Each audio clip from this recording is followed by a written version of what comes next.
अब्दुल्ला के सपोर्ट में लोग क्यों खड़े हो जाते हैं, अब्दुल्ला के पास पैसे कहां से आते हैं, अब्दुल्ला को इतनी मोहब्बत क्यों मिलती है। अब्दुल्ला सालिम जिधर जाता है, जिस नेता को जनाब वो जिस नेता की तरफ कदम बढ़ाता है, एक अच्छी खासी तादाद मोहब्बत करने वालों के साथ इनके साथ लोगों की होती है। आखिर क्या वजह है? लो अब्दुल्ला के गाड़ियों में शराब डालो, लो अब्दुल्ला को बदनाम करने के लिए फेसबुक के ऊपर अलग गलत खबरें डालो, अब्दुल्ला को डराने के लिए फोन कॉल्स करो, ये इसमें लगे हुए हैं। अल्लाह के नबी का फरमान है, अल मुस्लिम मन सलिम अल मुस्लिमून मिन लिसानिही व यदिही, a Muslim does not harm a fellow Muslim either through his hands or the tongue. अपनी जुबान से कुछ बोलकर अपने भाई किसी भाई को तकलीफ न पहुंचाओ, अपने हाथ की इजाओं से अपने किसी भाई को तकलीफ न पहुंचाओ, अपने पैर के जरिए से अपने किसी भाई को तकलीफ न पहुंचाओ। अगर कोई भाई तकलीफ में है, अगर कोई भाई दिक्कत और परेशानी के अंदर है, तो उनकी मदद और मावनत होनी चाहिए, उनकी ताउन होनी चाहिए। और अगर कोई टूटा हुआ है, अगर कोई टूट रहा है, उसको संभालिए, उसको जोड़ने की कोशिश कीजिए। अगर कोई गरीब है समाज के अंदर, तो उसके हाथ पर कम से कम हिमायत की हाथ रखिए, एक उनकी हिम्मत देने की एक हाथ रखिए, तोड़ने के हाथ मत रखो। आज ऐसा नहीं होता। आज अगर कोई आदमी आगे बढ़ रहा है, पुलिंग डाउन, पैर पकड़ो, नीचे गिरा केस ठोक देते। अब्दुल्ला सालिम को अपना धर्म बदलने से नहीं रोक सकता। भारत के संविधान का आर्टिकल नंबर 25 हमें परमिशन देता है, freedom of conscience and free profession and practice and propagation of the religion. हम अपने मन से किसी भी धर्म को कबूल कर सकते हैं, हम अपने मन से अपनी मर्जी से किसी भी धर्म के ताल्लुक अकीदा रख सकते हैं, हम अपनी मर्जी से किसी भी धर्म के मुताबिक अपनी इबादत कर सकते हैं, पूजा प्रार्थना कर सकते हैं, कोई रोक नहीं सकता।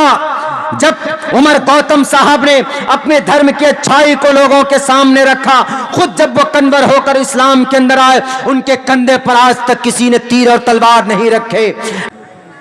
जो चीजें इस कौम में होनी चाहिए थी, वो चीजें दूसरी कौम में मुंतकिल होकर चली गई। आज एक आदमी हमारे पास वो मालिश करने वाला होता है, वो ऐसे ही घूमता है, जाता है, कोई मिल गया 15-20 मिनट उसकी मालिश कर दी, उसका मसाज कर दिया, उसको 10 रुपये, 15 रुपये, 20 रुपये, 50 रुपये दे देते। वो हमारे पास आया, हमने कहा कि हमारे भी सर में दर्द है, थोड़ी मालिश कर दो। उसने मालिश किया। वो बोला, क्या सर मेरा नाम ठाकुर है। हमने कहा, ओ ठाकुर हैं आप, इसका मतलब योगी आदित्यनाथ के कबीले से हैं आप।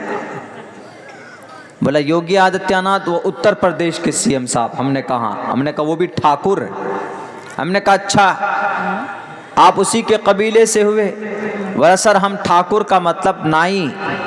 हमने कहा नहीं, वो दूसरे ठाकुर, वो ठाकुर हैं ब्राह्मण के बाद सबसे बड़ी कौम ठाकुर को मानते, अपने को मानते, आप वही ठाकुर हैं ना।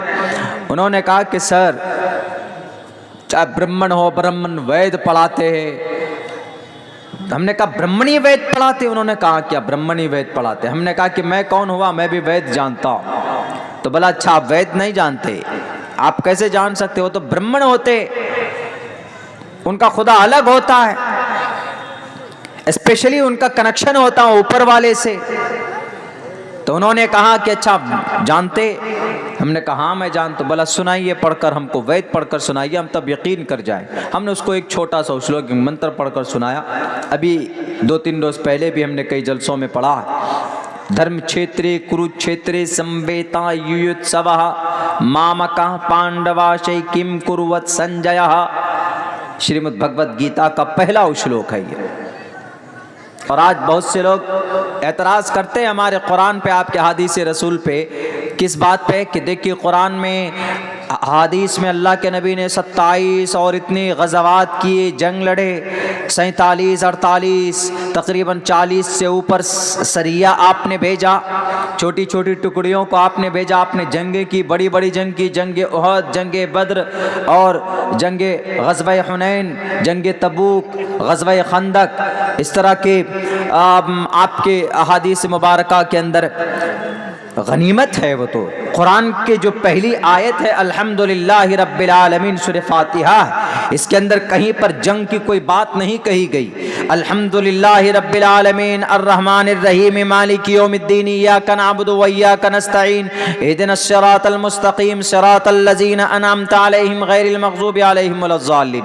कहीं पर जंग, बैटलफील्ड, द कुरुक्षेत्र, इस तरह का कोई इशारा भी नहीं, वर्ड भी नहीं। एक दुआ है, तारीफ अल्लाह है इसमें। अगर होता कहीं ना कहीं फ़क़्तुलुल मुशरिकीन वअइद्दू लहुम मस्ततातुम फ़क़्तुलूहुम, इस तरह के अगर अल्फाज होते तो अब तक पता नहीं इस किताब के ऊपर बैंड लग जाता। मगर श्रीमद् भगवद गीता का पहला श्लोक, पहला मंत्र, उसमें यही लिखा क्या? धर्म क्षेत्रे कुरुक्षेत्र। कुरुक्षेत्र किसको बोलते? Kurukshetra the field of battle, battle field, जंग का मैदान। धर्म क्षेत्रे, धर्म का इलाका हस्तनापुर, कुरुक्षेत्रे समवेतायुयुत्सवः, समवेतायुयुत्सवः मामका पांडवाश्चैव। ए संजीव मुझे बताओ, ए संजीव मुझे बताओ कि पांडवों के बीच, पांडु पुत्रों और मेरे पुत्रों के बीच में, मेरे बेटों और पांडवों के बीच में धर्म क्षेत्र बैटलफील्ड में, जंग के उस मैदान में क्या क्या हुआ, जरा मुझे बताओ। कौन कह रहा? धृतराष्ट्र कह रहे संजीव से। और संजीव कौन है? संजीव मीडिया वाला है। आज के दौर में यही कहिए, संजीव मीडिया वाला। जैसे मीडिया वाला गलत खबरें ट्रांसफर करते इधर से उधर, उधर से इधर, ऐसे संजीव है। संजीव बैठा हुआ कहता है कि सर हुआ कुछ नहीं है, बस इतना है कि पांडवों का बड़ा भाई, जो पांडवों का जो योद्धा है अर्जुन, उसने हथियार डाल दिया है और पीछे बैठ गया। And he was very confused and put down his Bhoj and arrows, सब कुछ डाल के बैठ गया है नीचे। मेरे एक लंबी चौड़ी तफसील है। फिर वो कृष्ण जी आते हैं, उनको इंक्रेज करते हैं, हृदय दर्द शुद्र दौर्बल्यम, इस तरह के अल्फाज कहे कि तुम अपनी प्रबलता को, तुम नपुंसकता को खत्म करो, तुम बुज़दिल मत बनो, तुम धनुष को उठाओ, तीर को उठाओ, मुकाबला करो। इस तरह के अल्फाज कहे गए हैं उसमें, वो एक लंबी चौड़ी तफसील। अलबत्ता मैं इतना कहना चाहता हूँ, एक जब बात आ गई तो बताइए, श्रीमद् भगवद गीता महाभारत का एक चैप्टर समझिए, एक हिस्सा समझिए। गीता की शुरुआत ही होती है जंग वाले वर्ड से, और कुरान की शुरुआत होती है अल्हम्दुलिल्लाहि रब्बिल आलमीन, all praise be to Allah, peace and blessings. मैं praise be to Allah, peace and blessings on the prophet of Muhammad sallallahu alaihi wasallam, on the prophet of Allah subhanahu wa ta'ala and his descendants and all of his companions। अमन और शांति की बात कही गई। Allah is a protector, Allah is a creator of the world, Rabbul Alameen, and he is a मालिक है, the day of judgment, क़यामत के दिन के मालिक हैं। अच्छे अल्फाज, अच्छे ताबीरात इस्तेमाल किए गए। खुदा न खास्ता अगर हो जाती वही या अय्युहन नबी हर्रिज़िल मुअमिनीना अलल क़िताल, ए नबी लोगों को खड़ा करो क़िताल पर, जंग करने पर तो पता नहीं क्या हो जाता, फसाद पैदा कर देते। तो बैर कैफ हमने उनको कहा, यह मंत्र पढ़कर सुनाया। इस मंत्र के अंदर जिहाद, इस मंत्र के अंदर क़िताल से, लड़ाई से, मुकाबले की बात कही गई। श्रीमद् भगवद गीता का पहला मंत्र जंग के बारे में है। कुरान करीम की पहली आयत अल्लाह की तारीफ के बारे में। There is quite different, the Quran the spread, the Quran messages to the people, the Quran sent down to teach the people. The Quran is a peaceful, authentic books. The Quran has lot of good things, but the Srimad Bhagavad Gita, the first shloka सबसे पहला उस श्लोक के अंदर, अध्याय के अंदर पहला मंत्र और पहली जो आयत उनकी है, उसमें कहा गया धर्म क्षेत्रे कुरुक्षेत्रे संवेता युयुत्सवः, वो जिहाद और जंग की फसाद की बात उसके अंदर कही गई। मेरे भाइयों, ये हमने जब उनको पढ़कर सुनाया, बोला ओहो तो आप चतुर्वेदी हैं। हमने कहा कि तुम चतुर्वेदी समझते हो, हम जो बताना चाहते हैं वो ये बताना चाहते। बोला ओहो तो आपका भी कनेक्शन होगा ईश्वर से, आपका भी ताल्लुक आपके अल्लाह से होगा डायरेक्ट, वरना आप कैसे सीखे। हमने कहा कि तुम भी सीख सकते हो। हमने कहा कि तुम कौन सा मंत्र पढ़ते हो, याद है कुछ? बोला सर हमको तो एक ही तो ब्रह्मा सूत्र या गायत्री मंत्र याद, ओम भूर्भुवः स्वः तत्सवितुर्वरेण्यं भर्गो दिवो धीमहि, ये बहुत मशहूर फेमस मंत्र। हमने कहा तो क्या तुम्हारा ईश्वर से कनेक्शन नहीं है? हमने कहा कि ये तुमको ज़हन में कौन बैठाया जी कि ब्रह्मा होगा तो उसका खुदा और उसका ईश्वर अलग होगा, शूद्र होगा तो उसका ईश्वर अलग होगा, ठाकुर होगा तो अलग होगा, योगी जी का खुदा अलग होगा, मोदी जी का खुदा अलग होगा, मौलाना अब्दुल्ला का खुदा अलग होगा। अलग अलग खुदा कौन बताया ज़हन में, कहां से आई ये बातें? हमने कहा कि एक है खुदा और उसने एक बनाया है। अल्लाह ने एक इंसान को पैदा किया इस धरती में, उसको कैपेसिटी दी अल्लाह ने वहदानियत की, तौहीद की। हमने कहा तुम्हारा भी ईश्वर हमारा भी खुदा एक है, तुम्हारा भी पैदा होने वाली माँ जिस कोख से तुम निकले हो वो माँ और हमारी माँ एक है, तुम्हारा बाप भी और हमारा बाप भी बाबा आदम है, आदम वहां से तुम और हम निकले। ये तो दुनिया में आने के बाद आपने अगर आंख खोली है आपने किसी पूजा पाठ करने वाले के घर में तो वो बच्चा वैसा हो जाता है। अगर किसी क्रिश्चियन के घर में आंख खोला है तो वो बच्चा क्रिश्चियनिटीज के तौर तरीके को अपनाता है। अगर किसी जुडाइज्म के घर में गया है तो वो बच्चा जुडाइज्म के तरीके को अपनाता है। उसका माइंड फिर वहदानियत का नहीं होता, अलग अलग हो जाते हैं। फितरतुल्लाहिल्लज़ी फतरन्नास अलैहा, अल्लाह अपनी फितरत पर बच्चे को पैदा करता है। अल्लाह की फितरत वहदानियत है, अल्लाह की फितरत तौहीद है, अल्लाह की फितरत इत्तिहाद और उनसियत है, उखुव्वत है, मोहब्बत है, अपनी फितरत पर पैदा करता है। लेकिन वो बच्चा अगर पैदा होता है गुस्ताख रसूल के फतवा लगाने वालों के घर, अगर वो बच्चा पैदा होता है वो पीरे मुगा साहब के घर में, तो बच्चा वहीं से देख लेता ओहो हमारे यहाँ तो पीर साहब का ज्यादा बड़ा मकाम है, हमारे यहाँ तो अक़वाल और अफ़ाल के ज्यादा मकाम है, हमारे यहाँ तो सुन्नत रसूलुल्लाह की बात बाद में की जाती है, हमारे यहाँ तो पहले फला पीर साहब के सामने सर झुकाओ, फला किसी मज़ार शरीफ के ऊपर चले जाओ और उस अल्लाह को बाद में पहले उनको राजी कर लो। अगर वो बच्चा ऐसे घर में पैदा होता है तो फिर बच्चे का माइंड और कॉन्सेप्ट वैसे हो जाता, उसके वहदानियत पारा पारा हो जाती। कुल्लु मौलूदिन यूलदु अला फितरतिल इस्लाम कान अबवाहु युहव्विदानिही औ युनज्जिसानिही औ युनस्सिरानिही, उसके माँ बाप उसको यहूदी या मजूसी या किसी और धर्म के तरफ माइल करते। बच्चा देखकर बोलना सीखता है और बच्चा देखकर अपनी जिंदगी के अंदर अफ़ाल करने सीखते। बाप को अगर कुरान पढ़ता हुआ देखता है तो बच्चा पढ़ने की कोशिश करेगा। हमारा बेटा जब हम नमाज पढ़ते हैं तो बच्चा साइड में आकर खड़े होकर वो भी नमाज पढ़ने की प्रैक्टिस करता। अगर हमको वहीं पर देखेगा डेली शराब पीता हुआ, हमको वहीं पर देखेगा डेली गाली देता हुआ, हमको देखेगा डेली लड़ाई फसाद करता हुआ, तो उस बच्चे का माइंड यही बनेगा कि नहीं दुनिया में आने के बाद हमारा ये ऐसा होता है, दुनिया में शराब पीते हैं, लड़ाई करते हैं, मारपीट फसाद करते हैं, कौम से झगड़ा करते हैं। वो बच्चे का माइंड फिर वैसे ही बनता। मेरे भाइयों मेरे साथियों, अब बताइए ताज्जुब की ये बात है कि वो आदमी कॉन्सेप्ट बिठा दिया गया, खुदा अलग अलग होता है, ईश्वर अलग अलग होता है। हमारे यहाँ भी कॉन्सेप्ट बैठाए गए, हमारे यहाँ भी कॉन्सेप्ट बैठा दी गई कि नहीं जनाब शरीयत ये भी हो सकती है, शरीयत ये भी हो सकती। एक अल्लाह का कुरान है, अहादीस रसूल है, नबी पाक अलैहिस्सलाम की पाक और पवित्र जिंदगी। जब से मुसलमान कौम अलग अलग खुद के अपनी अलग अलग जमातें बना ली है, अपनी अलग अलग तंजीमें बना ली है, उस वक्त से ये कौम जलील और रुसवा हो रही।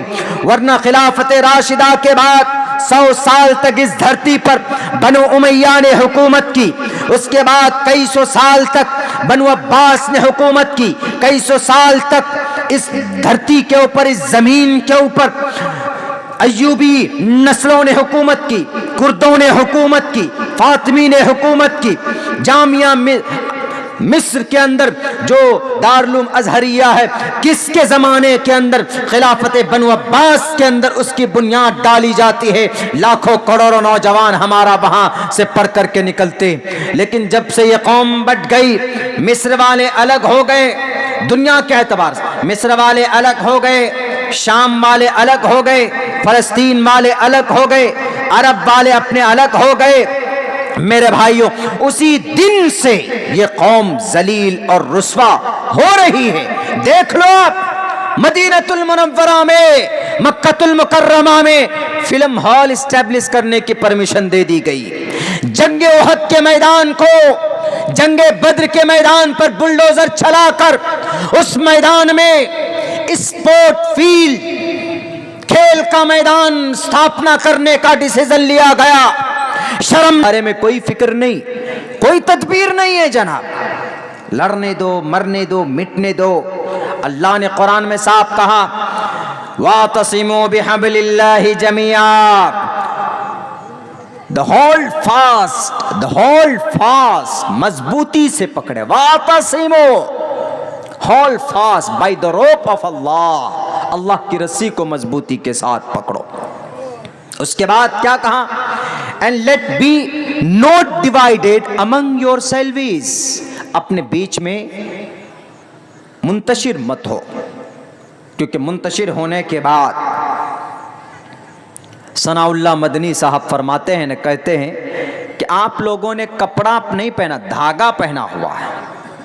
आप सबने धागा पहना है, किसी से भी पूछेगा तो लोग कहेगा कि हमने धागा कहा, हमने तो कपड़ा पहना मौलाना। हमने कहा कि नहीं, मैं तो धागा पहन के बैठा हुआ हूँ। धागा नहीं, बल्कि धागे से मिलकर कपड़ा तैयार होता है। धागा है, अलग अलग धागा, बारीक पतला, इस तरह के अलग अलग धागे होते हैं। उन धागों को मिलाकर मशीन के ज़रिए से कपड़ा तैयार किया जाता है। उस कपड़े को हम लोग पहनते हैं, यूज़ करते हैं। धागे मिले तो कपड़ा बना, तो यूज़ के लायक बना। तन्हा कोई धागा पहनता है क्या? आपने देखा होगा, कोई धागा नहीं पहनता कि नहीं यहाँ लपेट लिया, यहाँ लपेट लिया, यहाँ लपेट लिया, ऐसा कुछ नहीं होता। बल्कि धागे के ज़रिए से जो कपड़ा तैयार होता है वो पहनते हैं। ऐसे ही ये कौम जब तक मुत्तहिद नहीं होगी तो फिर ये किसी लायक नहीं है, किसी भी लायक नहीं। कुछ सालों पहले डॉक्टर जाकिर नाइक साहब के ऊपर पाबंदी लगी, आउट ऑफ कंट्री। अभी कुछ दिनों पहले उमर गौतम साहब को जेल हुआ, मुफ्ती जहांगीर साहब को जेल हुआ। उसके बाद फिर मौलाना कलीम सिद्दीकी साहब को, उनको अरेस्टिंग हो गई। क्या जुर्म किए जी? कोई कत्ल किया क्या? किसी को मारा पीटा क्या? नहीं, बस धर्मांतरण कर रहे जी, षड्यंत्र कर रहे। 100-150 करोड़ रुपए का टर्नओवर दिखाया इनका। अरे मदरसा चलाते, यही मदरसा है, 50 लाख का सालाना बजट होगा। अगर 50 लाख का सालाना बजट है तो मदरसे में ये पैसे कहाँ से आ रहे हैं? मदरसे में पैसे कहाँ से आ रहे हैं? इनके पॉकेट से आ रहे हैं, कौम के पॉकेट से। कहीं फंडिंग नहीं होती इसकी। यही देते हैं, कोई 1000, कोई 200, कोई 300 अपने चाय पान बचा करके कटोरे में जाते, कटोरे लेकर और रसीद लेकर, बोरी लेकर हमारे असातिज़ा उलमाए किराम पहुँचते हैं। लोग इनको तावन करते, कौम के बच्चे पढ़ते तो कौम मदरसा चलवाती। अल्लाह ने उनको जरिया बना दिया। नहीं जी, 150 करोड़ रुपए का टर्नओवर है उमर गौतम साहब का। ये 150 करोड़ रुपए बाहर से फंडिंग हुई, इसीलिए उमर गौतम साहब अंदर। जी कोई क्रिमिनल रिकॉर्ड है? किसी की इज्जत लूटी? नहीं। किसी को मारा पीटा? नहीं।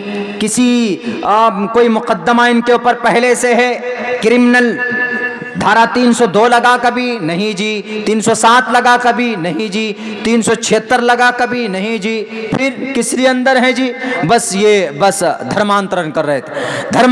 अब्दुल्ला सालिम को अपना धर्म बदलने से नहीं रोक सकता।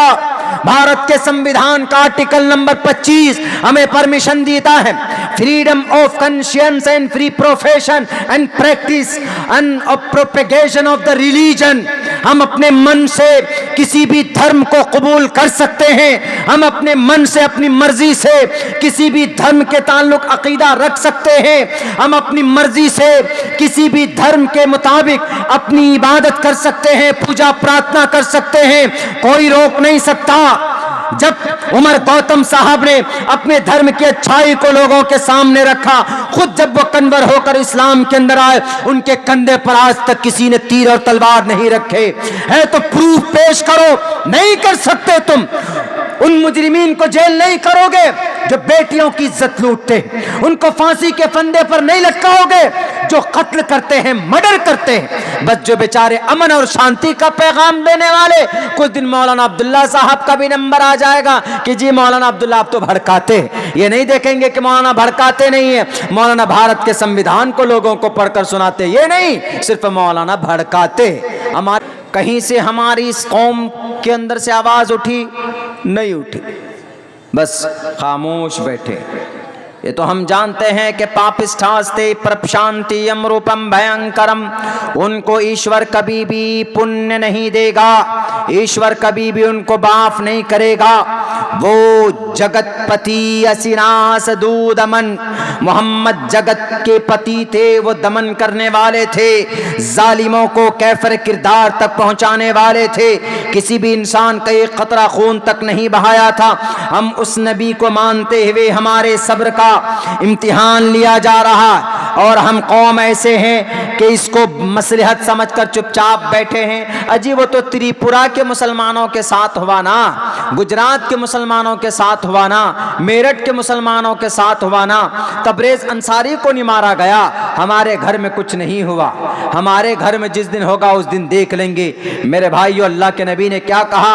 अल्लाह के नबी ने कहा कि अल मुस्लिम का जसदिन वाहिदिन, आप एक जिस्म के मानिंद है। जिस्म के किसी हिस्से में अगर कट लग जाए या कोई दिक्कत हो, अगर इस हाथ में तकलीफ हो तो दूसरा हाथ आपका उठकर इसको पकड़कर पट्टी करता है, इसको उठाता है, इसको बिठाता है। यही मिसाल होनी चाहिए एक मुसलमान कौम की। अगर त्रिपुरा के मुसलमानों के साथ जुल्म ज़्यादती है, हमें आवाज़ बुलंद करनी चाहिए। हमें एक एक प्रखंड के वीडियो को, एक एक डिस्ट्रिक्ट के डीएम को, आपके पूर्णिया तो कमिश्नरी है, बल्कि यहाँ पर हमें प्रोटेस्ट करना चाहिए, मेमोरेंडम देना चाहिए, केस फाइल करना चाहिए। एफआईआर करने में क्या जाता है, कुछ पैसे खर्च होते हैं, करना चाहिए और मीडिया के जरिए से अपनी आवाज़ बुलंद करनी चाहिए। लेकिन नहीं करेंगे। हमें नमाज पढ़ने की फुर्सत है नहीं, हमें तो जनाब गिरोबंदी करने से फुर्सत नहीं है। अजी कौन करेंगे? सुन्नी मुसलमान करेंगे कि या फला मुसलमान करेंगे, फला मुसलमान करेंगे, टोपी वाला मुसलमान करेगा कि गैर टोपी वाला मुसलमान करेगा?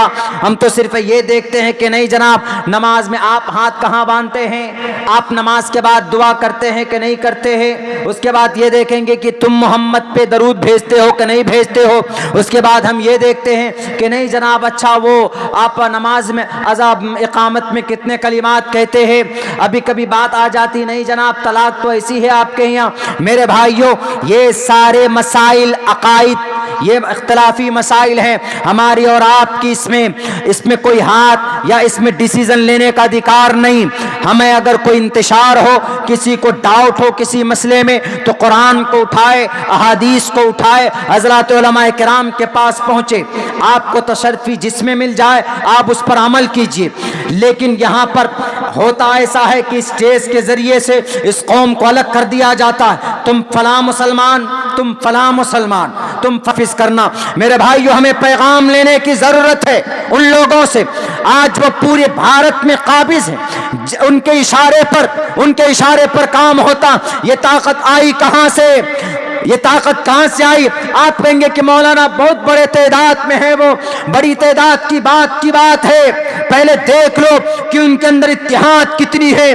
हमारी तंजीमों में इत्तेहाद है नहीं, हमारे तो मदरसे बट जाते, हमारी तो मस्जिदें बटी हुई है जनाब, हमारे तो तंजीमें बटी हुई है, अलग अलग तंजीमें बना लेते हैं, अलग अलग मदरसे बना लेते हैं।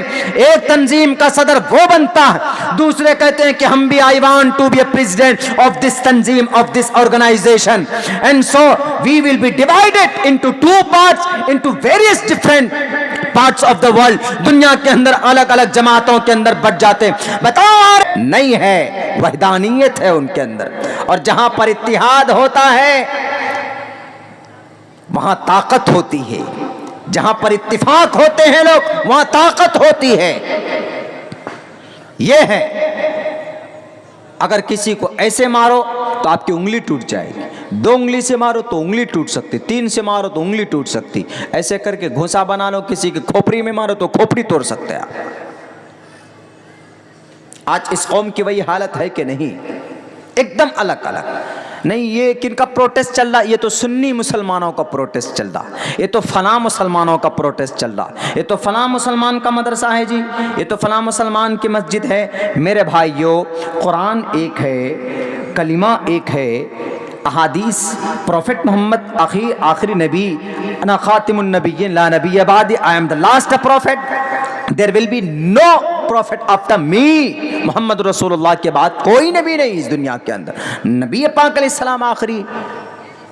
बिल्कुल साफ लफ्जों में कहा गया, या तो युवम भुवम देवः स्वयं शावतरने रतः, उनकी मदद के लिए आसमान से देवता भी उतरे। मोहम्मद रसूलुल्लाह की मदद के लिए आसमान से फरिश्ते आए कि नहीं आए जंग बद्र के मौके पर? और क्या प्रूफ चाहिए, क्या सबूत चाहिए? ये सब चीजें देखकर मुत्तहिद नहीं होंगे, अलग अलग बट जाएंगे। अगर आप अलग अलग बट जाते हो मेरे भाइयों, एक वाकया मैं आपको याद दिलाता हूं, याद कीजिए। चंगेज खान का नाम सुना? चंगेज आदमियों के खोपड़ियों से वो अपना सिंहासन बनाता था, ये कुर्सी बैठने का सिंहासन जिस पे बैठते, अपना तख्त इंसानों की खोपड़ी से बनाता था। जिस दिन वो, जैसे हज्जाज बिन यूसुफ जब तक वो कत्ल नहीं करता था तो उसकी भूख नहीं मिटती थी, ऐसी चंगेज उससे भी ज़्यादा खतरनाक चंगेज मंगोल का था। ये मंगोल है कहाँ? ये मंगोल आपके चाइना और रशिया के उस पार में एक मंगोल मंगलविस्तान, वहाँ से आया था चंगेज।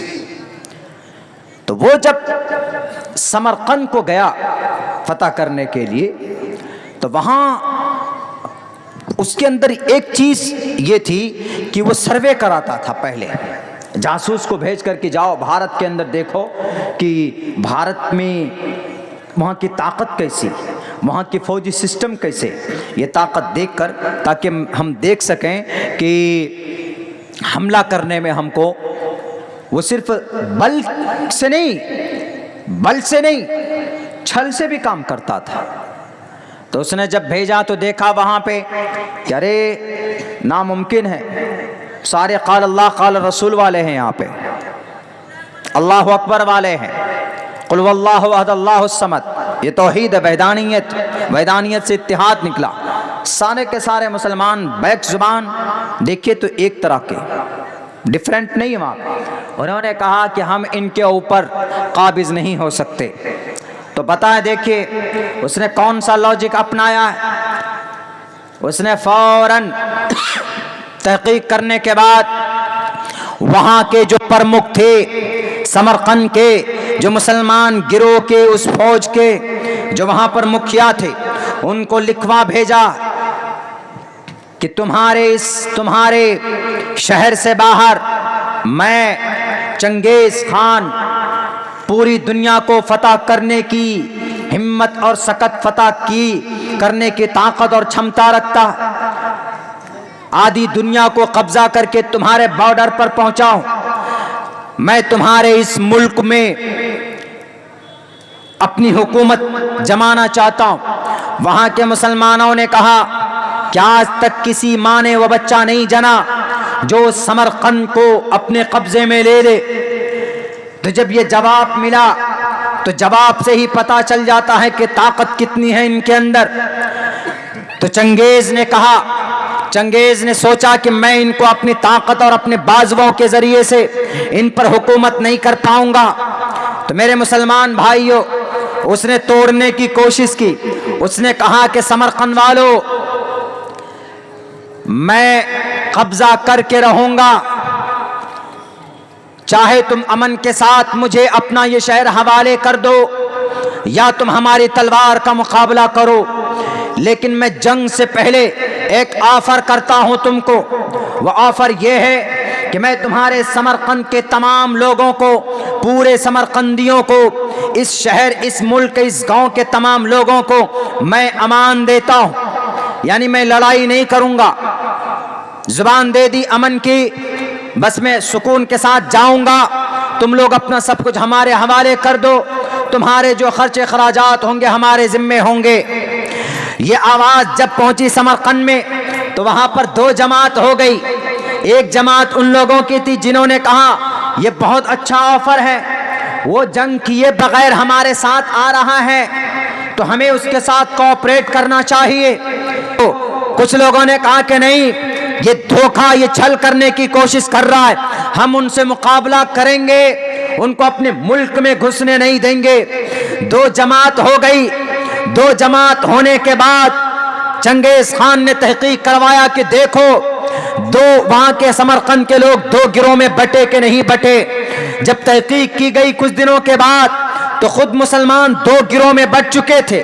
एक तो ये कि नहीं, अमन के साथ, चंगेज खान के साथ मुआहदा कर लिया जाए और जब अमान दे रहा है तो उनके साथ मिलकर हम अपने इस देश की तरक्की को आगे बढ़ाएंगे, काम को आगे बढ़ाएंगे। कुछ लोग के नहीं, हम तो उनसे मुकाबला करेंगे। जो मुकाबला करने वाले थे वो मैदान में निकल गए, चंगेज के खिलाफ उनके फौज के सामने में खड़े हो गए। और जो चंगेज के अमन के ऑफर के हामी थे वो उन चंगेज के साथ जाकर मिल गए। तो चंगेज ने उन लोगों को हिमायती को ऑफर किया कि हम आपको बादशाहत देंगे, हम आपको हुकूमत देंगे, आप काबिज हो जाना, आप ही रहना यहाँ पर, हम तो चले जाएंगे, लेकिन ये जो बागी हैं आपके भाइयों में, इनको सबक सिखाना पड़ेगा। तो जो हामी लोग थे ये चंगेज के साथ मिले। मिलने के बाद क्या कहा कि चंगेज खान, हम आपके साथ हैं, करो मुकाबला, हमारी तलवार आपके साथ, आपके सपोर्ट में है। चंगेज खान के साथ मिलकर समरकंद के मुसलमान, आधे मुसलमानों ने चंगेज के फौज के साथ मिलकर, आधे मुसलमान जो बचे थे उनकी बगावत में उन मुसलमानों को गाजर मूली के तरह काट कर तहतीक कर दिया गया, वहां की जमीन रंगीन कर दी गई। जब वो आधे लोग शहीद हो गए, आधे लोग मार दिए गए, तो चंगेज काबिज होता है। तो चंगेज क्या कहता है बाकी बचे आधे लोगों को, मेरे भाइयों सबक लीजिए जरा इस वाकये से।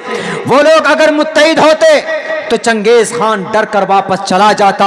जैसे इस मुल्क के भारत के अंदर से जलालुद्दीन अलाउद्दीन खिलजी ने चंगेज के दांत खट्टे किए थे, बॉर्डर पर भी घुसने नहीं दिया था, सेम उसी तरीके पर समरकंद के लोग अगर मुत्तहिद होते, बुखारा के लोग अगर मुत्तहिद होते तो चंगेज के हाथों से आधे मुसलमान कत्ल न होते वहां पर, लेकिन आधे इनके साथ मिल गए। तो जो ताकत थी इत्तेहाद की, जो ताकत थी यूनिटी की, वो ताकत मलिया मेट हो गई। आधे मुसलमान तो मार दिए गए, दो प्लेटफॉर्म पर ताकत बढ़ती है तो उनको मिटाना आसान हो जाता है। भारत के अंदर दो प्लेटफॉर्म नहीं, भारत के अंदर अगर उंगलियों में गिने आप तो 50 से 60 तंजीमें गिनी जा सकती है हमारे मुसलमान कौम की। भारत के अंदर आप देखें तो कम से कम 10 से 15 मकतबे फिक्र के लोग रहते हैं इस मुल्क में, अलग अलग मकतबे फिक्र के लोग, अपनी बस अलग बात, अपनी अलग पहचान, अपनी अलग शरीयत बना बना करके लोग रहते हैं। तो मेरे भाइयों, समरकंद के मुसलमानों ने गलती की, आधे शहीद कर दिए गए। बाद में जो आधे बचे थे उन्हें भी गाजर मूली के तरह काटा गया, उनका कीमा बना दिया गया। कैसे, क्या कहा समरकंद के उन बाकी मुसलमानों को चंगेज ने? ये जुमला नोट करने के लिए उन्होंने कहा कि मुसलमानों, तुम गद्दारी करके अपने भाइयों को तुम मेरे साथ आए, अपने भाइयों के खिलाफ तुमने तलवार उठाई, जरूरत पड़ेगी तो कल चढ़कर तुम हमारी गर्दन उड़ा दोगे। इसका मतलब तुम बागी हो, तुम बागी हो। उन्होंने कहा तो हम बागी हैं, हम तो आपकी हिमायत में आए। उन्होंने कहा तुम हमारी हिमायत में नहीं आए, तुमने खुद से अपने हाथों से कब्र खोद ली। कहा तो क्या करेंगे आप? कहा क्या हो, तुम भी मुकाबला करो। उन सबको पकड़ पकड़ कर जिबा कर कर कर समरकंद के कब्रों के जमीन के अंदर दफन कर दिया। पूरे समरकंद से मुसलमानों का नामो निशान मिटा दिया। कौन? चंगेज। ताकत थी इत्तेहाद में।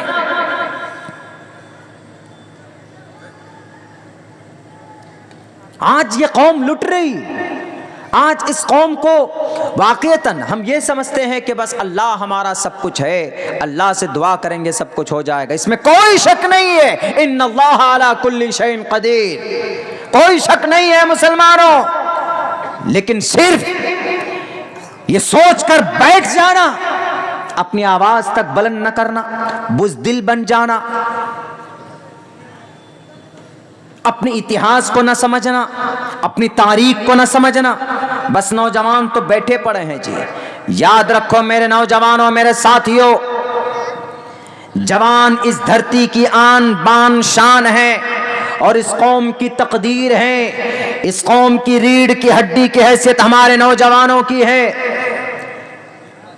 आप अभी सिर्फ गुटखा खाने में, आप अभी सिर्फ पुड़िया खाने में, आप अभी सिर्फ रजनीगंधा चबाने में और थूकने में आधा टाइम पास कर दोगे तो कुरान कब पढ़ोगे?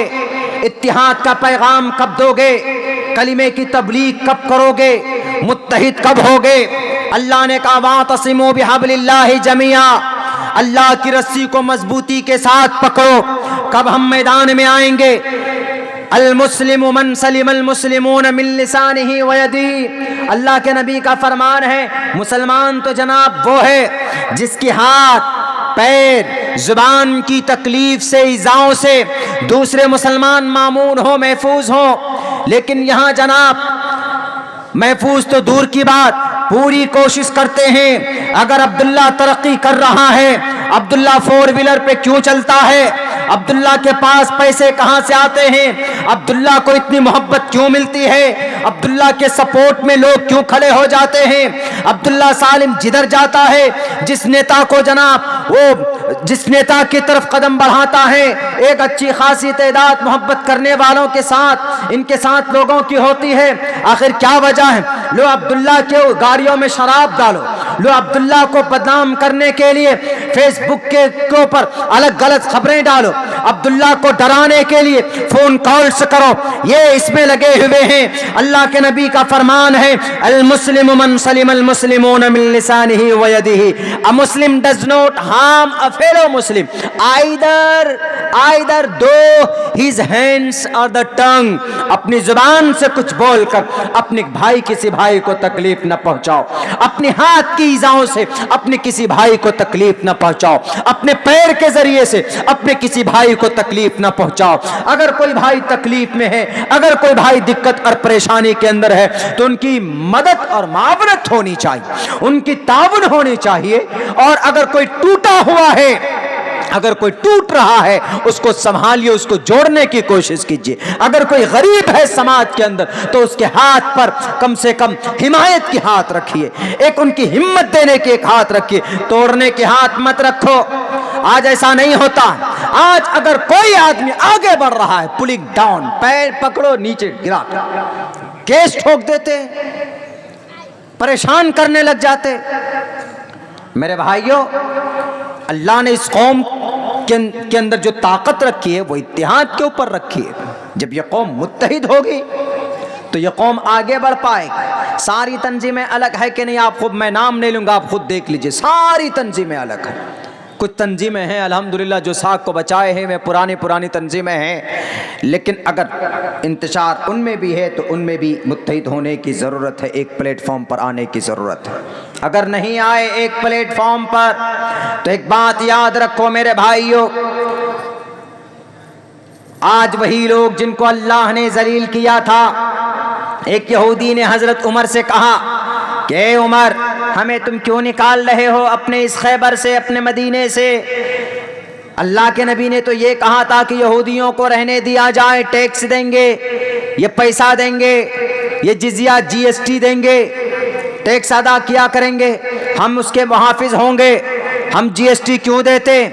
जीएसटी देते हैं जैसे पहले सरकारों को, बादशाहों को लोग जीएसटी टैक्स देते थे, सेम जीएसटी भी आज के डेट में तकरीबन उसी नजरिए का हामिल जीएसटी देते हैं। हालांकि संविधान में ऑलरेडी हमारे लिए दफात हैं कि हमारी हिफाजत होनी चाहिए, हमारे घर की हिफाजत होनी चाहिए, मस्जिद मदरसों की हिफाजत होनी चाहिए, हमारी बेटी की इज्जत व आबरू की रक्षा होनी चाहिए, हमारी माँ बहनों की का सम्मान के साथ उनकी इज्जत व आबरू की रक्षा होनी चाहिए।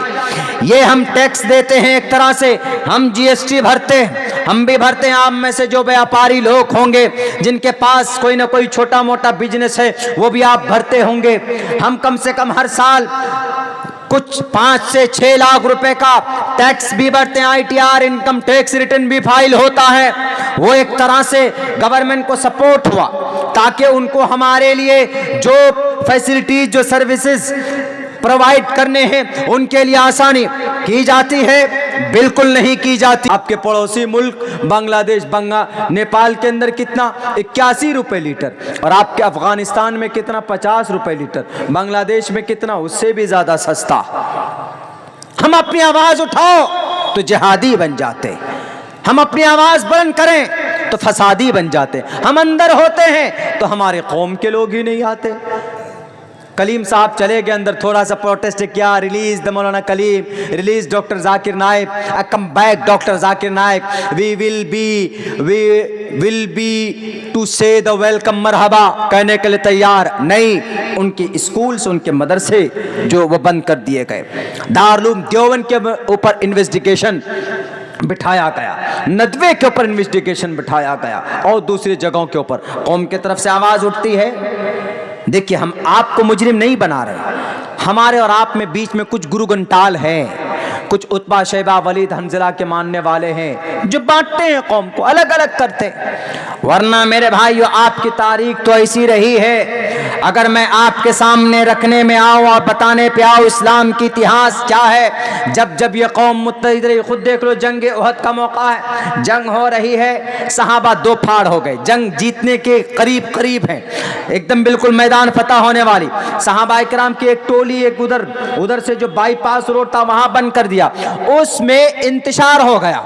वहां पर आधे लोग देखा कि ओहो, जंग तो बिल्कुल मैदान तो जीत रहे, वहां से आधे आ गए मैदान में पहुंच गए, आधे वहां रह गए, मुंतशिर हो गए वो लोग, दो गिरोह में बट गए कि नहीं, मोहम्मद ने यह कहा था कि जब तक जंग न जीत, जब तक मैदान फतह ना हो जाए हमें यहीं रहना। कुछ लोगों ने कहा कि नहीं, फतह का मतलब यह है कि हम अगर जीतने के करीब करीब हो तो बस छोड़ कर आ जाना। वहां से आए, आधे वहीं रहे, आधे आ गए, तो उधर से पलट कर उस खालिद बिन वलीद ने, हजरत सुफियान ने, जो उस वक्त कुफार में थे, काफिर में थे, मुशरिक थे, वो उन्होंने ऐसा हमला किया है कि 70 सहाबा बड़ी बेरहमी के साथ शहीद कर दिए जाते हैं। 70 सहाबा को गाजर मूली के तरह ऐसा एकदम बिल्कुल कीमा बनाने की कोशिश की जाती है। बड़ी मुश्किल से फिर मैदान जीतते हैं, आखिर के अंदर बड़ी मुश्किल से फिर वहां से उनका दिफा करते हैं। मेरे भाइयों, वजह क्या थी? इंतशार। नबी मौजूद हैं, अबू बकर मौजूद हैं, उमर मौजूद हैं, इतने सारे किबार सहाबा किराम मौजूद, उसके बावजूद देखिए वहां पर क्या, अल्लाह की मदद रुक जाती। क्यों रुक जाती? क्योंकि तुम मुंतशिर क्यों हुए?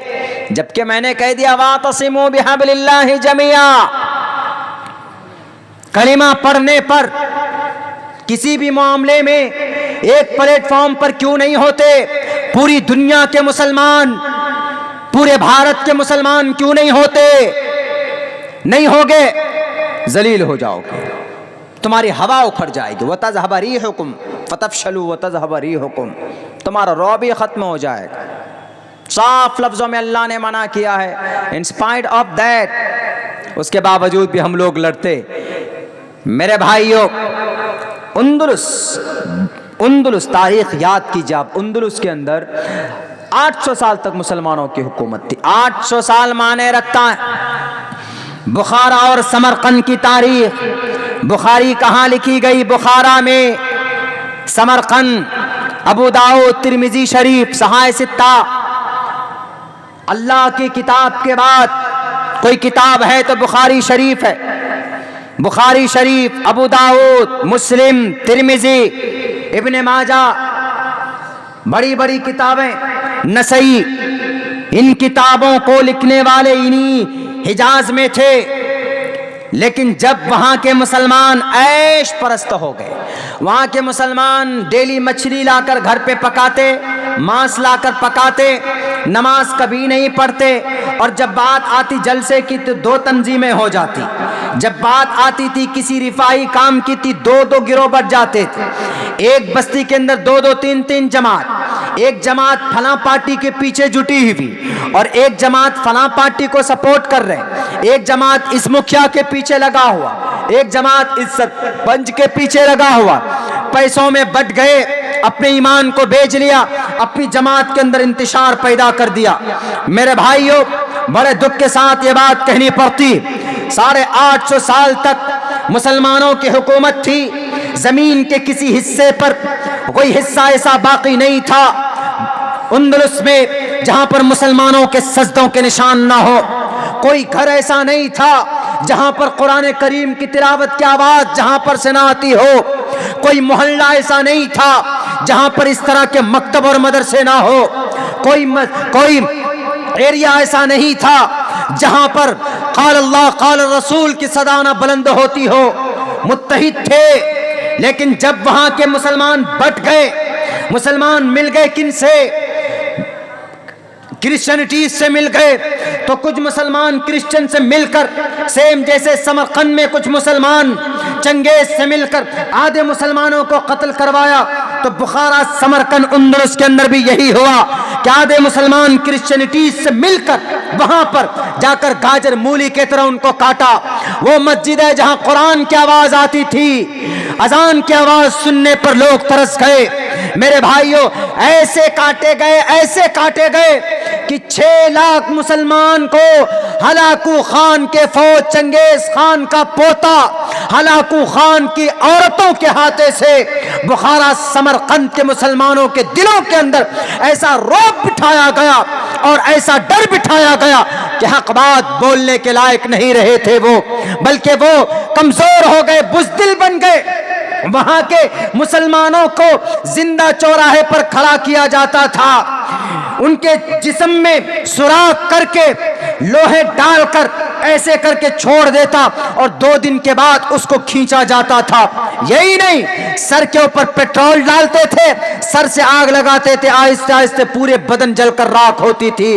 इससे भी उनका मन नहीं भरता था, तो कभी कभी ऐसा करते, हमारी माँ और बहनों को चौराहे के ऊपर खड़े करके उनके बालों को पकड़ पकड़ कर एक एक बाल उखाड़ते थे, उनके पिस्तान को, ब्रेस्ट को चाकुओं से काटते थे, उनके प्राइवेट पार्ट के ऊपर सरिया डालकर नीचे से सर के ऊपर से निकाला जाता था। और वहां की माएं चीखती थी, कहां है सुल्तान सलाहुद्दीन अय्यूबी के औलाद, कहां है मूसा बिन नसीर, कहां है तान के ऊपर, नमाज के ऊपर, मस्जिद के ऊपर, नबी पर झगड़ा, आलिमुल गैब है कि नहीं है, नूरो बशर पर झगड़ा, मुख्तार कुल के ऊपर झगड़ा, हाजिर और नाजिर के ऊपर झगड़ा, कलिमे के ऊपर झगड़ा, एक आयत में ऐसे झगड़े कद जाकुम मिनल्लाहि नूर, कुरान में जब खुद नूर कहा, इसके ऊपर झगड़ा। उन गद्दार, उन जिनको spiritual person of the religion कहा जाता है, वो लोग जो अपने आप को बगड़ी बड़ी पगड़ियां डालकर और नीले पीले कपड़े पहनकर कुर्सी पर बैठकर, उन लोगों ने जो वहां के कौम को बांटा है, वहां कहा कि ये सही है, ये मुसलमान असली मुसलमान है, ये मुसलमान जन्नती मुसलमान है, ये मुसलमान तो जहन्नमी मुसलमान। तुम कौन होते हो सर्टिफिकेट देने वाला? जन्नती और जहन्नमी का फैसला अल्लाह ने कुरान में कर दिया है, वो नफसानिल हवा फइन्नल जन्नत हियल मावा।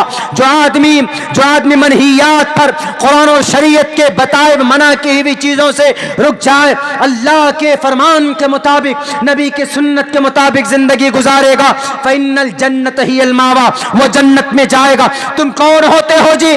गुस्ताख रसूल का फतवा देखकर मुहर लगाकर जन्नती और काफिर कहने वालों, अरे अल्लाह के नबी अलैहिस्सलातु वस्सलाम ने भी किसी काफिर को काफिर नहीं कहा। हम तो फिर भी कलिमा पढ़ने वाले हैं, हम तो फिर भी इस धरती के ऊपर यह कौम कलिमा पढ़ती है।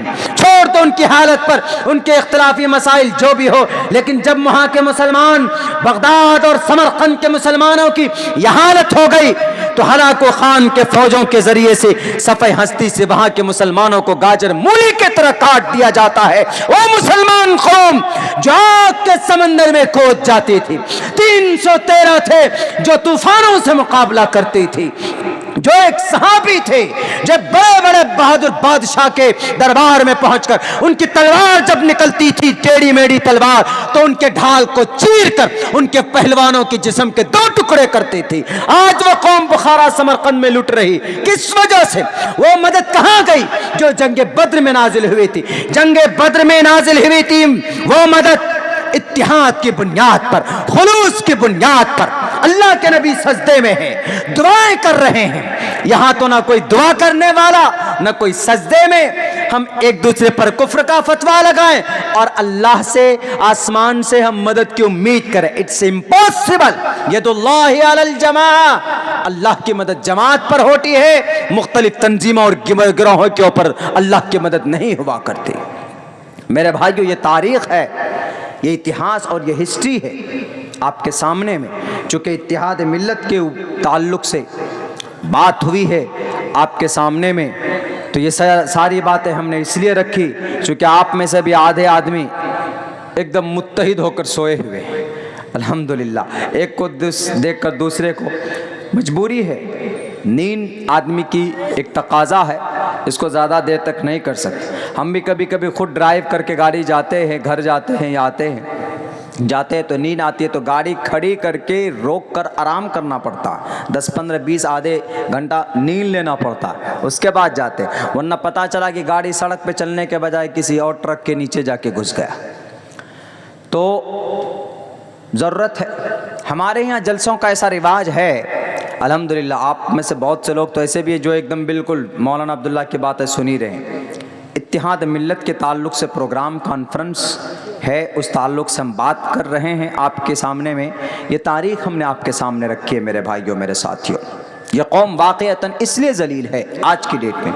बड़ी वजह बहुत सारे वजूहात हैं, बेसिक वजूहात में से एक वजह यह भी है कि हम लोग अपनी शरीयत से दूर हो गए, अपने कुरान से, अपने हादीस। हमारे नौजवानों को मालूम तक नहीं। आप पूछ लीजिए हमारे जितने भी जवान हैं, अगर मैं सबको खड़ा करूँगा, आइए हम सब एक टेस्ट लेते हैं। हमारे नौजवानों को आधे वो हैं कि जिन्हें वज़ू में क्या क्या ज़रूरी है and they don't know completely, वज़ू में कितनी चीज़ें, क्या करना चाहिए हमें, और नमाज़ पढ़ने के लिए हमें क्या क्या करना चाहिए, and they don't know completely, वो नहीं जानते इस बात। और दुनिया की बहुत सारी चीज़ें भी बता देंगे वो। हमारे नौजवान इतने एक्सपर्ट हो गए।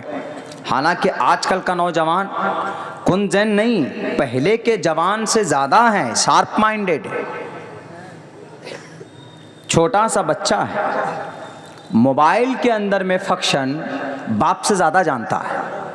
बाप कहता है बेटा ज़रा ये नंबर निकालो तो फलां का, ये नंबर सेव करो तो व्हाट्सअप कैसे निकलता है।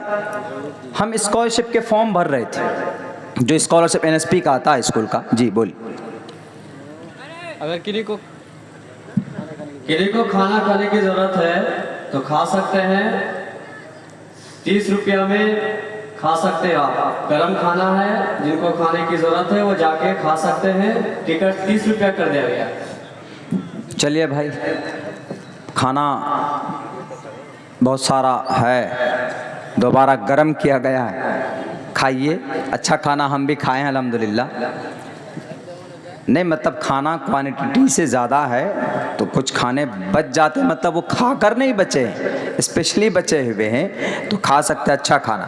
तो मेरे भाइयों, मेरे साथियों, बात ये हो रही थी क्योंकि इस वक्त में बहुत देर तक लंबी चौड़ी तकरीर करना और सुनना भी बहुत मुश्किल होता है। अपने एरिया में तो फजर तक की बात होती है, कुछ इलाक़ों के अंदर तो 11, साढ़े 11 बजे तक जलसा ख़त्म। उड़ीसा चले जाएं आप, अभी गुजरात का दौरा, वहाँ चले जाएं, उत्तर प्रदेश के तरफ चले जाएं, कई जगहों के ऊपर 12 बजे तक जलसा ख़त्म। हमको ये अच्छा लगा, 12 बजे तक आदमी ताज़ा होता है। सुनने वाला भी ताज़ा, सुनाने वाला भी ताज़ा। वरना 12 बजे के बाद आदमी का 12 बज जाता है। 12 बजे के बाद आदमी को नींद आने लगती, ऊँघ आने लगती।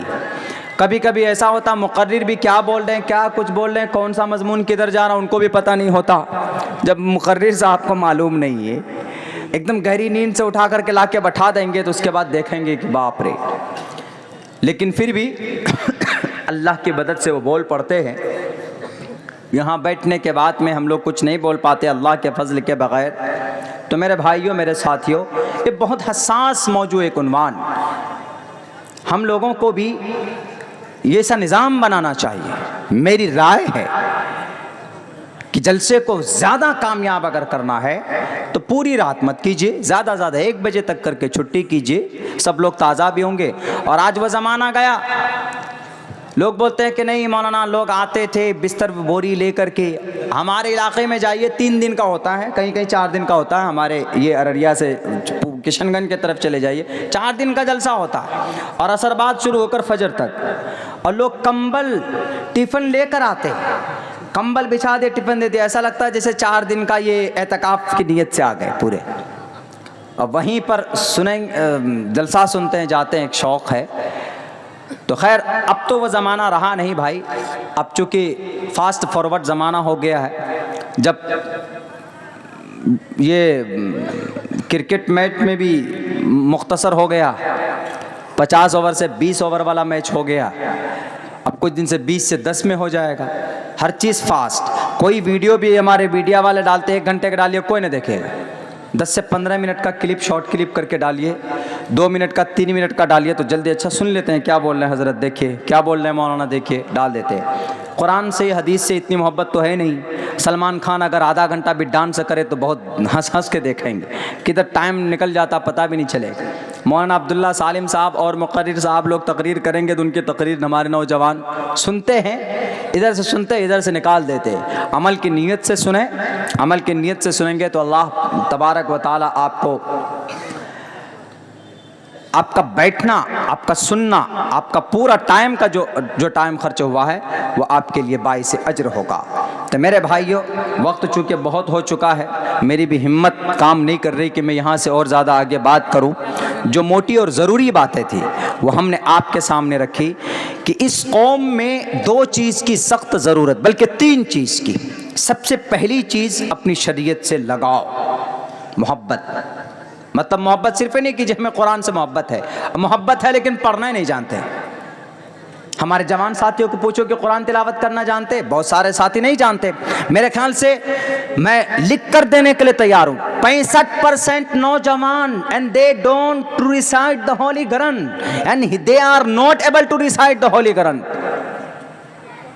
आई am challenging you young brother, हम आपको ये चैलेंज करते हैं। नहीं जानते हमारे 65% नौजवान, they are not able to recite the holy Quran, वो नहीं पढ़ सकते कुरान, जानते ही नहीं। थोड़े बड़े हुए, बड़ा मोबाइल लिया, भोजपुरी गाना सुन रहे, डांस कर रहे हैं। ये जिंदगी नहीं है। आप मॉडर्न रहिए, आप बाल भी अपने मॉडर्न काटिए, कोई बात नहीं। दाढ़ी में भी आपको कटिंग शटिंग निकालना है गुनाह, लेकिन जवानी है। मगर आप पाबंदे सलात रहिए। मोबाइल के अंदर जो फहाशी है और रियानियत है, उनसे बचने की कोशिश कीजिए। फेसबुक अच्छे काम के लिए भी इस्तेमाल किया जाता है, व्हाट्सएप अच्छे काम के लिए भी इस्तेमाल किया जाता है, कीजिए आप, मना नहीं है। लेकिन पूरी उरियानियत में पूरी 10-10, 15-15 भोजपुरी फिल्म, हॉलीवुड की फिल्म, बॉलीवुड की फिल्म, टॉलीवुड की फिल्म, लॉलीवुड की फिल्म, सब कुछ डाले हुए हैं। और कुरान करीम की एक सूरत तक आपके मोबाइल के जरिए से आप नहीं सुना सकते, कीजिए आप सब कुछ, लेकिन बचकर अपनी जिंदगी के अंदर की शरीयत का क्या फरमान है, क्या नहीं। बहुत आसान है, बहुत आसान है नौजवानों, बहुत आसान। शरीयत पर चलना, कुछ नहीं करना, 24 घंटे की तरतीब बना लो। हमको क्या करना, ये डिसाइड कर लो कि मुझे 5 वक्त की नमाज पढ़ना है। जिस दिन नाइट फॉल हो जाता है तो छोड़ो, मत पढ़ो। कोई बात नहीं है, लेकिन कोशिश करें कि आप इसी जवानी की आपकी अल्लाह तबारक व ताला को इसी जवानी की आपको ज़्यादा वो पसंद है। वन जब पूछेंगे वन शबाब ही फ़ीमा अफना फ़ीमा अबला वन उम्र ही फ़ीमा अफना, चली जाएगी जो ज़िंदगी आपकी। आप ये ना सोचो कि हो मैं 30 साल का हो गया, हैप्पी बर्थडे टू मी, क्यों today I become 30 years old, आज मैं 30 साल का हो गया इसलिए हम बर्थ केक लाते हैं और हैप्पी न्यू ईयर बनाते हैं। अरे हैप्पी न्यू ईयर नहीं, हैप्पी ओल्ड ईयर है वो। 60 साल अगर आपकी ज़िंदगी 30 साल गया ना तो 30 साल में ज़िंदा रहोगे, वो नहीं सोचता आदमी। जिस दिन आप दुनिया में आए उसी दिन से आपकी ज़िंदगी के अय्याम साल घटने शुरू हो जाते। कहाँ जाना होगा? यु नः पिता जनिता यु विधाता दामानि वैद भुवनानि विश्वा यु देवानां नामदायक एवं संप्रश्नम भुवनायन्तयन्या यौम यफिर्रुल मर्उ मिन अखीहि व उम्मिहि व अबीहि व साहिबतिहि व बनीहि लिकुल्लि इम्रिइन मिनहुम यौमइदिन शानुन युगनी। उस दिन से डरना होगा। नमो ब्रह्मणे नमस्ते वायो तमेव प्रत्यक्षम ब्रह्मासी चतुर्भिर्भ्रातृभिर्दैव। बनो चारों खुलाफा के तरह 11 साल की उम्र में मात्र में हजरत अली रजी अल्लाह ताला अन्हु मुसलमान हुए थे। 37 साल की उम्र में हजरत अबू बकर सिद्दीक मुसलमान हुए। 20 और 26 साल 20 साल की उम्र में हजरत उस्मान। हजरत अली से अल्लाह के नबी ने कहा कि Ali, you should not to accept the Islam before asking your father. तुम अपने बाप से पहले, अंग्रेजी नहीं बोलते थे लेकिन चूंकि मैंने अंग्रेजी में ट्रांसलेशन पढ़ा है इसलिए, तो हजरत अली को कहा कि तुम पहले एक मतलब अपने अब्बा से पूछ लो, वरना तुम्हारा अब्बा हमारा भी खाना पीना बंद कर देंगे। पहले जाओ अब्बा से पूछो। उन्होंने जवाब देखिए कितना प्यारा। 11 साल की उम्र में माइंड देखिए क्या कहा उन्होंने। ए अल्लाह के नबी, when Allah subhanahu wa ta'ala decided to create myself, Allah subhanahu wa ta'ala asked my father, जब अल्लाह ने मुझे पैदा करने का इरादा किया इस धरती पे भेजने का, तो अल्लाह आस्क्ड माय फादर, अल्लाह ने मेरे बाप से मशवरा किया, पूछा था क्या? जब उस अल्लाह ने मेरे अब्बा से नहीं पूछा, तो वो अल्लाह जब अपने नबी को, अपने कुरान को, अपने हदीस को भेजना चाहता है एक्सेप्ट करने के लिए, तो मैं फिर क्यों पूछूं मैं मेरे अब्बा से? कितना अच्छा जवाब है। देखिए 11 साल की उम्र में, यहाँ 11 साल में नाक से रैक निकलते हैं हमारे नौजवानों के। 11 साल की उम्र में कुछ पता नहीं, जाके मछली पकड़ते, दूसरे के घर के आम तोड़ते। 11 साल की उम्र में भैया हम नात नज़म कहाँ पढ़ते हैं भैयो? हमको कह रहे नात नज़म मैं नहीं पढ़ता हूँ, मेरी आवाज़ नहीं है नात पढ़ने वाली। होगी कभी कोशिश करेंगे तो पढ़ सकते हैं, but in my life when I used to study in a madrasa, at that time I used to recite and tell नात शरीफ एंड नज़म। जब हम अपने मदरसे में पढ़ते थे तो उस वक्त पढ़ाई के दौरान में पढ़ा करते थे, लेकिन ना तो याद, हमको एक लाइन भी याद नहीं। हमको नात नज़म गाना गज़ल वगैरह इन सब फील्ड से बिल्कुल मैं बेबहरा हूँ। मेरे भाइयों, मेरे साथियों, मैं फिर से दोबारा आप लोगों को यही कहूँगा, 17 साल की उम्र में ट्रांसलेटर बने कौन? हजरत ज़ैद बिन उसामा।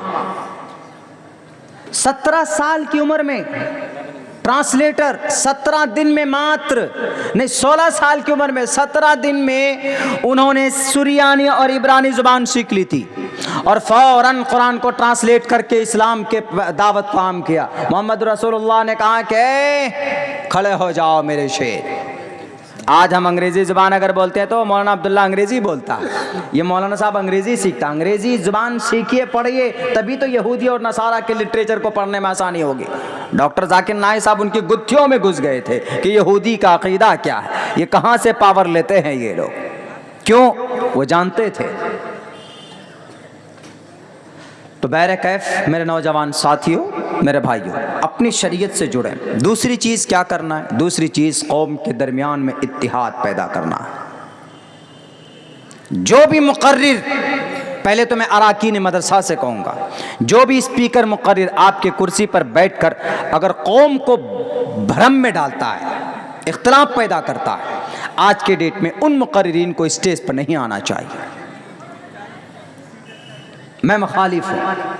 कौम को ज़रूरत है जोड़ने की, इस वक्त में जोड़कर आगे लेके जाने की। तीसरी बात क्या? तीसरी बात मैं वही कहता हूँ जिस फील्ड में मैं काम कर रहा हूँ, कुरान और शरीयत को मजबूती से पकड़िए, दूसरे नंबर पर मुत्तहिद होइए, तीसरे नंबर पर अपने बच्चों को पढ़ाइए, तालीम दीजिए। ये 3 फील्ड में काम कर लो, मैं आपको गारंटी देता हूँ, मैं मर जाऊँगा, मैं मरकर कब्र में भी चला गया ना तो 50 साल के बाद अगर कौम के अंदर तब्दीली ना आए तो मेरे कब्र से उठाकर लाना और पूछना और कहना कि अब्दुल्ला सालिम बताओ, तुमने 50 साल पहले वादा किया था। 50 साल बीत चुके हैं, हमारे बच्चों के 50% एजुकेटेड हैं। हम देखो सारे के सारे लोग एक आवाज़ में रंगभूमि मैदान को भर देते हैं, जौन सा भी मकतबे फ़िक्र का हो सब के सब लोग आ जाते हैं। हम मुत्तहिद भी हैं, 5 वक्त नमाज शरीयत को भी मानते हैं, नमाज रोज़े भी करते हैं, और हमारे बच्चे लॉयर हैं, हमारे बच्चे मुबल्लिग हैं, हमारे बच्चे स्पीकर हैं, हमारे बच्चे मैथमेटिशियन हैं, हमारे बच्चे इंजीनियर हैं, हमारे बच्चे डॉक्टर हैं। आज भी हमारी वही हालत है। तो मैं उस वक्त इंशाअल्लाह आपको जवाब दूंगा, अगर तब्दीली 50 साल के अंदर ना आ जाए, कब्र खोद खोद कर अब्दुल्ला सालिम की हड्डियों को लाकर सवाल करना, ज़रूर अब्दुल्ला सालिम जवाब देगा अगर अल्लाह तबारक व तआला ने चाहा। क्योंकि तारीख़ बताती है किसी कौम के अंदर अगर तब्दीली आई है तो उस कौम को इत्तिहाद के साथ तालीमी मैदान में आगे बढ़ी है वो कौम, तो वो कौम आज इस दर्जे पर पहुंची है। मिसाल हमारे सामने यहूदी और भारत के अंदर राष्ट्रीय स्वयं सेवक संघ RSS वाले। ये 3 काम कर लें हम, बाकी कुछ नहीं करना है। आप चले जाएंगे, आपकी नस्ल सुखी रहेगी, आपकी नस्लन बादा नस्लिन, एक से एक नस्ल आएंगी। और इंशाअल्लाह बशारत भी है, पूरी दुनिया के अंदर इस्लाम का डंका, ईमान का, कलीमे का डंका फैलेगा, पहुँचेगा। हुवल्लज़ी अरसला रसूलहू बिलहुदा व दीनिल हक़्क़ लियुज़हिरहू अलद्दीनि कुल्लि व कफ़ा बिल्लाहि शहीदा। साफ लफ्ज़ों में मेरे कह बहुत हो गया। मेरे भाइयों, मेरे साथियों, आपके इस पर्चे को मैं माजरत पेश करता हूँ चूँकि मैं नहीं जानता। बाकी आप सब लोगों से यही दुआ करता हूँ इस कबूलियत की घड़ी में कि आप लोग वादा करें कि इंशाअल्लाह हम लोग इन तीनों काम में, पढ़ा लिखा, जाहिल, नाखानदा, सारे लोग अपने जहन में ये बातें बैठाएं कि अगर तरक्की चाहते हैं तो सबसे पहले नंबर पर ये तीनों काम करना है। इंशाअल्लाह तब्दीली आपके मुक़द्दर होगी। बहुत बहुत शुक्रिया, जज़ाकल्लाह। अस्सलामु अलैकुम व रहमतुल्लाहि व बरकातुहू।